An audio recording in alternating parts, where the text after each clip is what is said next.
നമസ്കാരം, എൻ്റെ പേര് ഫർഹ. ഞാൻ മലപ്പുറത്തു നിന്നാണ് വരുന്നത്. ഇതെൻ്റെ ആദ്യത്തെ IFFK ആണ്. ട്രിവാൻഡ്രത്ത് ഏറ്റവും അധികം ഒരു ഫെസ്റ്റീവ് മൂഡ് വരുന്ന ടൈമാണ് നവംബർ ഡിസംബർ എന്ന് പറയുന്നത്. അതിൽ തന്നെ IFFK എന്ന് പറയുന്നത് സിനിമാ പ്രേമികൾക്കൊരു സ്വർഗം പോലെയാണെന്ന് കേട്ടിട്ടേ ഉണ്ടായിരുന്നുള്ളൂ. അത് ഇവിടെ വന്നപ്പോൾ ആക്ച്വലി സത്യമാണെന്ന് മനസ്സിലായി.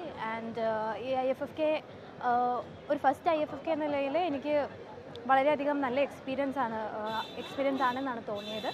ഞാൻ ആദ്യം തന്നെ കണ്ടത് കിഡ്നാപ്പ് എന്ന് പറഞ്ഞൊരു ഇറ്റാലിയൻ സിനിമയാണ്.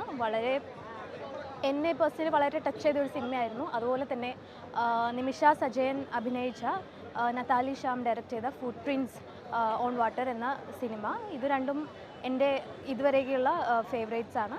ആൻഡ് ബാക്കിയുള്ള രീതിയിലാണെങ്കിലും സംഘാടനമാണെങ്കിലും അതുപോലെ ജനപങ്കാളിത്തമാണെങ്കിലും ലൈക്ക് എക്സോസിസ്റ്റ് എന്ന മിഡ് നൈറ്റ് സ്ക്രീനിങ് ഇന്നലെയാണ് നിശാഗന്ധിയിൽ ഉണ്ടായത്. ലൈക്ക് ഹോൾ ട്രിവാൻഡ്രം അവിടെ ഉണ്ടായിരുന്നെന്ന് തന്നെ പറയാം.